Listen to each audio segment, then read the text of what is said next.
cards to avoid. Please, God, don't play this.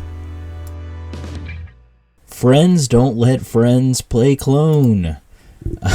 Clone is a 7 resource in command card.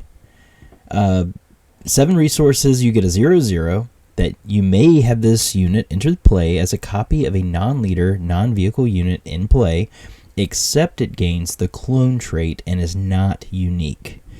And I've seen a lot of people say that, oh, this is incredible. I can clone my opponent's Snoke. I can clone their Wrecker. I can clone their Luke Skywalker. If they play something really big versus me, I can get a copy of it myself. And I understand this thought process. It's classic trap mentality. Your thought process is well, if they're going to have a big bomb, I want a big bomb. And there's several problems with these cards. We've seen them in other TCGs, and I'm going to go over all that later. But let's go into exactly what this card does. So this card will copy a unit in play. So we're going to look at it from the opponent playing a big bomb first. So my opponent plays a Wrecker. They do 5 damage to something. They ambush it in maybe, or maybe they just play it, and then they pass the turn to me. I play Clone. I copy their Wrecker. Maybe I do 5 damage to something, and now I have a 7/6 in play. My opponent then takes initiative, okay? They swing into my Clone and kill it. That's not good. Overwhelming 2 into my base. I guess my thought process is I would rather just play a bomb rather than depend on my opponent to play a bomb. And what exactly did I take out for this bomb? I took out a bomb of my own. I took out a Vader. I took out a Luke Skywalker. I took out a Wrecker. I took out a high impact card for another high impact card. But the problem is this card is not high impact. It does not do what you think it does. It relies on my opponent to play their endgame for me to get an endgame, if that makes sense. And the worst part about it is it doesn't copy leaders. So you're still going to get beat down by Boba Fett's. You're still going to get beat down by Darksaber Sabines. You're still going to get beat down by Kira's. And it doesn't copy non-vehicle units in play. So what are we usually winning our games with? We're winning our games with Avenger, Devastator. We're winning with Fett's Fire Spray. We're winning with Relentless. We're winning with these Ruthless Raider. We're winning with these vehicles in space. This doesn't copy it. It watches that lurking TIE Phantom beat the crap out of you. It doesn't copy him. So it sits in your hand. And the argument I've heard for that is, well, in this game you can resource it. Well, great. You're going to resource your bomb. You're going to resource your top end because it's not good enough to play in the end game. You see how that doesn't make any sense? And the other side of it is, well, I can clone my stuff. You know, I can play a Snoke and I can make a copy of a Snoke. Well, that's great, but my thing is, it's almost like a win more at that point.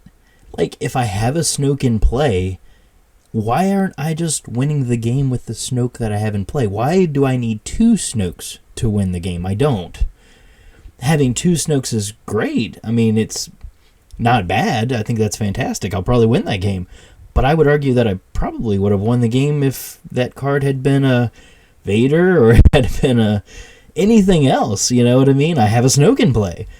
So I want to put a scenario in front of you. My opponent plays Krayt Dragon.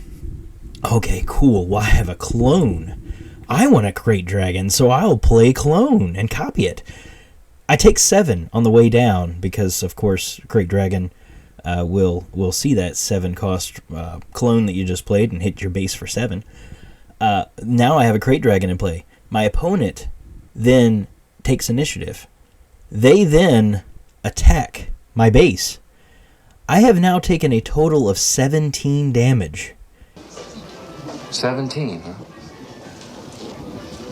To have this Krayt Dragon in play. I'm not winning that race. Can you think of any time in a game where Krayt Dragon has come down and you didn't take 13 points of damage at some point, or 12 or 11. This card is a trap. It's a classic trap. We've seen it many other times, like I've said. I've played a lot of Magic the Gathering, and those that have played know what I'm talking about when I say we had a card called Clever Impersonator. Clever Impersonator was 2 and 2 blue, so 4 mana, so in Star Wars Unlimited terms, it would kind of be like 5 resources, and it could copy any permanent on the board. And in Magic, that's huge. Permanents are lands, are resources. Permanents are artifacts, enchantments, planeswalkers, which are high-impact cards. It can copy any creature or unit on the battlefield. And it can copy them. And that's awesome. It saw 0 competitive play because people found out I would rather just play more of a card that I want to see rather than try and copy it, or rather than try and depend on my opponent to play a good card so that I have a good card. It sounds good until you start really thinking about it. And I want to put it one other way, and just in case there's still somebody in the comments that's like, oh, you're stupid. This card is incredible. I'm going to have 2 wreckers, and they're going to be just wrecking face. Well, Ditto is a Pokemon that can copy any Pokemon that's in play. How often do you see people play Ditto? You know what I mean? Like, it's cool. Like, I'm not going to say this isn't a cool card. This is really cool. I'm glad we have clone effects now in this game. I don't want people to fall into the trap of thinking that this is an automatic 3 of in every deck, and you have to play it because I'm going to copy my Snokes. I'm going to copy my Vaders. They're going to be awesome. You're not. You're not. Now, with all that being said, I do want to say I am going to play Clone in my Twin Suns deck, because I think that's where this card belongs. It belongs in Twin Suns. It belongs in Kitchen Table. It belongs in where people are having fun. That's where this belongs. It does not belong at a tournament. Do not say you're going to go to your planetary qualifier with your 3 clone deck. Show up to your friendly Friday night or Monday or whatever day Twin Suns day. I mean, this card is incredible in Twin Suns. I think it would be a lot of fun to play in Twin Suns. So, with that being said, do not play this card. Do not do it. It is a trap. And if you see somebody else rocking their clones and they're arguing with you about it, just smile and nod and know that they're not going to be in the top 8. All right, guys. Catch you next time.